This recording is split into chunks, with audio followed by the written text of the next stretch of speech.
దేశభక్తి తెలుగు న్యూస్ కి స్వాగతం. నేను మీ దివ్య. అనంతపురం జిల్లా అభివృద్ధికి కీలకంగా పనిచేస్తున్న ఆర్డిటి సంస్థకు ఎఫ్సిఆర్ఏ రెన్యువల్ వెంటనే ఇవ్వాలని డిమాండ్ చేస్తూ చలో రాజధాని కార్యక్రమం నిర్వహించాలని కాంగ్రెస్ నాయకులు కోరారు. ఈ సందర్భంగా 1000 కిలోమీటర్ల పాదయాత్రను విజయవంతం చేయాలని పిలుపునిచ్చారు.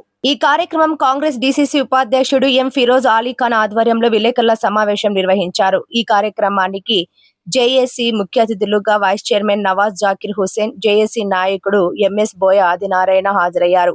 ఈ సందర్భంగా వారు మాట్లాడుతూ ఆర్డిటికు వెంటనే ఎఫ్సిఆర్ఏ రెన్యువల్ మంజూరు చేయాలని కేంద్ర ప్రభుత్వాన్ని కోరారు.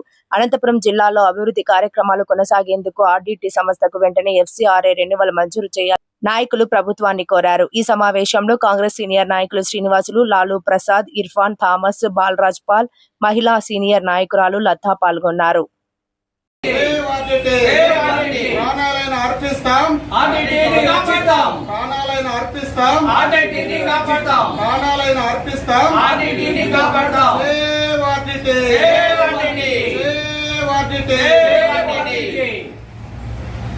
Thank you. ఈరోజు మీడియా మిత్రులంతా ధన్యవాదాలు చెప్తూ రెన్యువల్ కోసం చలో రాజధాని కార్యక్రమాన్ని ఆర్డిటి ఎఫ్సిఆర్ఏ రెన్యువల్ కోసం చేపట్టినటువంటి 1000 కిలోమీటర్ల పాదయాత్రను ఆర్డిటికి ఎఫ్సిఆర్ఏ రెన్యువల్ కోసం చేపట్టినటువంటి 1000 కిలోమీటర్ల పాదయాత్రను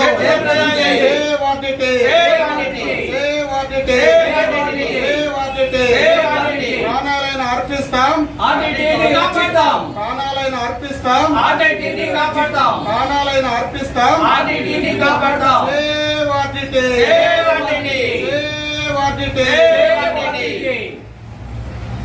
థ్యాంక్ యూ. ఈరోజు మీడియా మిత్రులంతా ధన్యవాదాలు చెప్తూ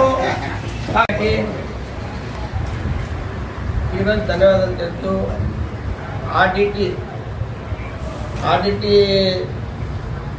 ఎఫ్సిఆర్ చేయాలని, రెన్యువల్ చేయాలని జిల్లా వైస్ ప్రెసిడెంట్ కోరుతూ, మరియు బహుజన రాజ్య అధికారిగా జేఏసీ 1000 కిలోమీటర్ల పాదయాత్రని జయప్రదం చేయాలని మేము జిల్లా డీసీసీ వైస్ ప్రెసిడెంట్గా కోరుతున్నాం. నమస్తే, నేను మియాన్ జాకిర్ హుసేన్, బహుజన రాజ్యాధికార జేఏసీ జాతీయ వైస్ చైర్మన్గా మాట్లాడుతున్నాను.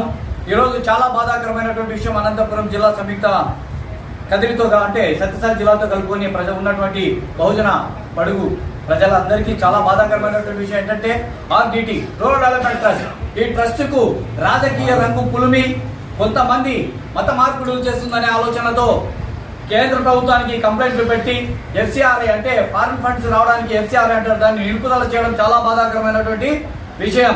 ఈరోజు చూస్తున్నాం ఆర్డిటి గత 1969లో మొదలైనప్పటి నుంచి 57 సంవత్సరాల నుంచి అన్ని రంగాలలో తన సేవలు విస్తృతంగా విస్తరింపజేసి ఈరోజు దళితులు అదేవిధంగా బహుజనులు ఉన్నత స్థానంలో ఉన్నారు, గర్వంగా చెప్పుకోగలుగుతున్నారు. నేను మాదిగా అంటున్నారు, నేను బీసీ అంటున్నారు, నేను మైనార్టీ అంటున్నారు. దానికి కారణం చదువు. ఆ చదువు ఎవరు చెప్పించారు? గ్రామాల్లో ఒకప్పుడు చదువు లేదు, ఈరోజు చదువుకున్న విద్యావంతులుగా మారారంటే దానికి కారణం ఆర్డిటి. అదేవిధంగా వైద్యంలో నిరుపేదలు ఈరోజు దర్జాగా ఏ విధమైనటువంటి కార్పొరేట్ ఆసుపత్రుల్లో వైద్యం లభిస్తుందో అదే వైద్యాన్ని ఆర్డిటి ఇస్తుంది, అంటే మీ దాకా వైద్యం తెచ్చుకుంది. అదేవిధంగా క్రీడలు మనం చూసుకున్నాం, ఎక్కడో సిటీలో ఉన్నటువంటి గేమ్ ప్లాట్ఫారమ్స్ ఇక్కడ ఆర్డిటి స్టేడియాన్ని ఏర్పాటు చేసి సామాన్యుడు సైతం అన్ని రకాలు ఉన్నటువంటి ఫెసిలిటీస్ ఉన్నటువంటి స్టేడియంలో ఆడగలిగే శక్తిని ఇచ్చింది ఆర్డిటి. అదేవిధంగా వాతావరణం, అదేవిధంగా చెక్ డ్యాములు, అదేవిధంగా కన్స్ట్రక్షన్స్. ఈరోజు చూసాం నిరుపేదలకు రకరకాల ఇల్లు కట్టించి ఇచ్చింది. వారికి గౌరవంగా బతకడం కోసం కూడు గుడ్డ నీరు అన్ని రకాల విద్యలు కల్పించి డెవలప్మెంట్ చేసింది. దాదాపు లక్షలాది మంది ఉన్నటువంటి లబ్ధిదారులకు ఈరోజు మట్టి కొడుతూ మన అనంతపురం జిల్లా భవిష్యత్తును సర్వనాశనం చేయడం కోసం కూరుకున్నటువంటి ఈ రాజకీయ కుట్రలో భాగంగా ఆర్డిటిని రెన్యువల్ కాకుండా చేస్తున్నారు. దయచేసి ప్లీజ్ మిమ్మల్ని నేను కోరేది ఒక్కటి, ఎట్టి పరిస్థితుల్లో కూడా ఆర్డిటిలో తప్పు జరిగిందొచ్చు, మీరు దాన్ని సవరించడానికి సూచించండి తప్ప ఒకటేసారి ఆర్డిటి లేకుండా కన్న తల్లి లాంటి తల్లిని చాలా మంది అందులో ఉన్నటువంటి వ్యక్తులు కూడా తల్లి పాలు తాగి రొమ్ము గుద్దే వాళ్ళు కూడా ఉన్నాడేమో అనిపిస్తుంది నాకు. ఎందుకంటే ఆర్డిటి విషయాలు బయటకి ఏ విధంగా వస్తాయి? దయచేసి నేను చెప్పడం ఒకటే, ఆర్డిటి తప్పు చేసింటే దాన్ని సవరించమని చెప్పండి, అంతేగాని దాన్ని లేకుండా చేసే లక్షలాది మంది కుటుంబాలు వారి భవిష్యత్తు నాశనం కావడానికి అవకాశం ఉంది. అదేవిధంగా అభివృద్ధి కుంటుపడడానికి అవకాశం ఉంది. కాబట్టి ఎట్టి పరిస్థితుల్లో ఆర్డీటీని మా అనంతపురం సంయుక్త జిల్లాల నుంచి బయటికి పోయి ఇచ్చే ప్రసక్తే లేదని బహుజన రాజ్యాధికార జేఏసీ ఏదైతే 14 మంది ఎమ్మెల్యేలు 2 ఎంపీలు కలిసికట్టుగా నారా లోకేష్ బాబు గారితో మాట్లాడి చర్చలు జరిపే అనంతరం ముఖ్యమంత్రి దృష్టికి తీసుకెళ్లి అమిత్ షా దృష్టికి తీసుకెళ్లారు. కానీ ఎంతవరకు ప్రయోజనం శూన్యం. కాబట్టి మేము ఎట్టి పరిస్థితుల్లో అయినా సరే ఆర్డీటీకి రెన్యువల్ సాధించాలి. ఎఫ్సిఆర్ఐని పూర్తి స్థాయి రెన్యువల్ చేసి తన సేవలు కొనసాగించేలా చేయాలి. ఎట్టి పరిస్థితుల్లో శ్రీలంక దేశం వెళ్ళిపోతుంది అంటున్నారు, నేపాల్ వెళ్ళిపోతుంది అంటున్నారు. ఎట్టి పరిస్థితుల్లో మేము పోనివ్వము, ప్రాణాలైనా అర్పిస్తాం, ఆర్డీటీకి కాపాడతాం. ఇది 100%. సో అందులో భాగంగా బహుజన రాజ్యాధికార జేఏసీ చలో రాజధాని కదిరి నుంచి అమరావతి వరకు 1000 కిలోమీటర్ల పాదయాత్ర చేపడుతుంది. ఈ పాదయాత్రలో పూర్తి స్థాయి ప్రజలందరూ మమేకమై ఎస్సీ ఎస్టీ బీసీ మైనార్టీలతో పాటు ఓసీ సోదరులు కూడా రాజకీయ పార్టీలకు అతీతంగా కుల మత సంఘాలకు అతీతంగా అందరూ పాల్గొనాలి, ఆర్డీటీని రక్షించుకోవాలి అనే నినాదాలు ఇస్తూ ఈ రోజు గుంతకల్లుకు రావడం జరిగింది. దీనికి కారణం సోదరుడు ఫిరోజ్. కాంగ్రెస్ పార్టీ డీసీసీ ఏ చిన్న విషయం వచ్చినా వెంటనే స్పందించి నేనున్నాను మీతో అని చెప్పి ధైర్యంగా ఎదుర్కొంటే రండి నా సహాయ సహకారం అందిస్తాననే విధంగా ఉన్నటువంటి గొప్ప వ్యక్తికి సో కాంగ్రెస్ పార్టీ, ఎందుకంటే అన్ని రాజకీయ పార్టీలు సపోర్ట్ చేస్తున్నాయి, కాకపోతే కాంగ్రెస్ పార్టీ పూర్తి స్థాయి మేము మీతో కలిసి వస్తాము నడుస్తాం అంటుంది.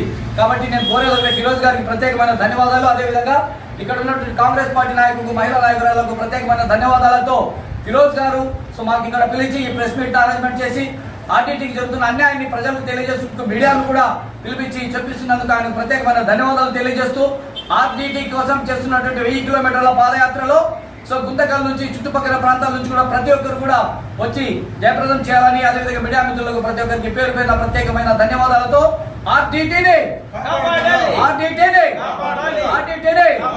ఎఫ్సిఆర్ఐ రెన్యువల్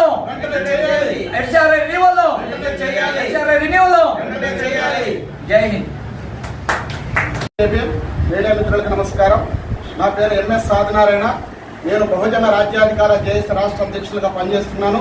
మరి ఈరోజు బహుజన రాజ్యాధికార జేఏసీ ఆధ్వర్యంలో సేవ్ ఆర్డీటీ సేవ్ అనంత ఈ 1000 కిలోమీటర్ల పాదయాత్రకు తర్వాత చలో రాజధాని కార్యక్రమాన్ని ఈ సత్యసాయి జిల్లా కదిరి నుండి స్టార్ట్ చేశాం. మరి ఎందుకంటే ఈరోజు ఉమ్మడి అనంతపురం జిల్లాలో ఆర్డీటీ సేవలు చాలా అమోఘంగా ఇంతకుముందు జరిగాయి. 1956లో ఈ ఆర్డీటీ సంస్థ మన జిల్లాలకు వచ్చే ఎంతో పేదల కోసం, బీదల కోసం, బడుగు బలహీన వర్గాల కోసం గ్రామీణ ప్రాంతాల్లో ఎన్నో సేవలు అందించినటువంటి ఆర్డీటీ సంస్థ ఈరోజు చీకటిలోకి వెళతా ఉంది. మరి ఎందుకు వెళతా ఉందంటే ఇక్కడ కొంతమంది రాజకీయ కుట్రల ద్వారా కొంతమంది చేసినటువంటి ఈ పనుల వల్ల ఈ ఆర్డీటీ సంస్థకు మసక బారింది. ఈ మసకను మనం తీసివేయాలంటే ఈరోజు చేయి కలపాలా. ఉమ్మడి జిల్లాలో ఉన్నటువంటి ప్రజలందరూ కూడా రోడ్లపైకి రావాలా. ఆర్డీటీ చేత ఎవరైతే లబ్ధి పొందుంటారో వాళ్ళందరూ కూడా రోడ్లపైకి రావాలా. వచ్చిన తర్వాతే మనం ఆర్డీటీకి ఎఫ్సిఆర్ఐ రెన్యువల్ సాధించుకుంటాం. మరి ఈరోజు మేము చేపట్టినటువంటి పాదయాత్రకు ప్రతి ఒక్కరు కూడా సంపూర్ణమైనటువంటి మద్దతు తెలియజేయాలని మనందరినీ కోరుతూ ఈరోజు అనంతపురం జిల్లా గుంటకల్లు పట్టణంలోని కాంగ్రెస్ పార్టీ కార్యాలయంలో డీసీసీ వైస్ ప్రెసిడెంట్ గారు ఫిరోజ్ ఖాన్ గారి ఆధ్వర్యంలో ఈ కరపత్రాల రిలీజ్ కార్యక్రమం చేపట్టాం. మరి ఇక్కడ ముఖ్య ఉద్దేశం ఏమంటే కాంగ్రెస్ పార్టీకి సంబంధించినటువంటి సీనియర్ నాయకులు మరియు మహిళా నాయకులందరూ కూడా ఈ 1000 కిలోమీటర్ల పాదయాత్రకు తమ సంపూర్ణమైనటువంటి మద్దతు తెలియజేశారు. వారందరికీ కూడా మరొకసారి కృతజ్ఞత ధన్యవాదాలు తెలియజేసుకుంటున్నాం. మిత్రులారా, ఈరోజు ఆర్డీటీ లేకపోతే మనకు విద్య, ఆరోగ్యము, వ్యవసాయము, క్రీడలు, సాంస్కృతిక పరంగా గ్రామాల్లో గృహాలు ఈ విధంగా చాలా సేవా కార్యక్రమాలు ఆగిపోతాయి. మరి ఈ ఆర్డీటీని మనం సాధించుకోవాల్సిందే. ఈ ఆర్డీటీ కోసం మనం ఎంతవరకైనా ప్రయాణం చేయాల్సిందే. మరి ఈ జిల్లాలో ఉన్నటువంటి ఎమ్మెల్యేలు, ఎంపీలు, మంత్రులు కూడా వీటిపైన వెంటనే స్పందించాలా. మరియు రాష్ట్ర ముఖ్యమంత్రి శ్రీ నారా చంద్రబాబు నాయుడు దృష్టికి తీసుకెళ్లాలా. అదేవిధంగా కేంద్ర ప్రభుత్వంలో ఉన్నటువంటి నరేంద్ర మోడీ, అమిత్ షా దృష్టికి తీసుకెళ్లి ఈ ఆర్డీటీకి ఎఫ్సిఆర్ఐ సాధించుకునేంత వరకు కూడా మీరందరూ కూడా ప్రయాణం చేయాలని, లేని పక్షంలో రాబోయే స్థానిక సంస్థ ఎన్నికల్లో ఈ ప్రజల యొక్క ఓటు రూపంలో మీకు వ్యతిరేకత వస్తుంది. ఓటు ద్వారా మీకు వ్యతిరేకత వస్తుంది. దయచేసి ఇప్పటికే ఉన్నటువంటి ప్రజాప్రతినిధులందరూ కూడా ఈ ప్రజల యొక్క మనోభావాలను, ఈ ప్రజల యొక్క ఆకలి ఆవేదనలు దృష్టిలో పెట్టుకొని ఈ ఎఫ్సిఆర్ఏ రెన్యువల్ కోసం మీరందరూ కూడా ప్రయాణం చేయాలని, గట్టిగా ప్రభుత్వం పైన ఒత్తిడి తీసుకురావాలని, ఎఫ్సిఆర్ని రెన్యువల్ చేయించి ఆర్డిటి సేవలను మరొకసారి ప్రజలకు అందజేయాలని విజ్ఞప్తి చేస్తూ కోరుకుంటూ ఇక్కడ ఉన్నటువంటి కాంగ్రెస్ పార్టీ నాయకులకి మరియు మహిళా నాయకులందరికీ కూడా మరొకసారి బహుజన రాజ్యాధికార జేఏసీ ఆధ్వర్యంలో వారందరికీ కూడా కృతజ్ఞత ధన్యవాదాలు తెలియజేసుకుంటున్నాం. జై భీమ్, జై భారత్.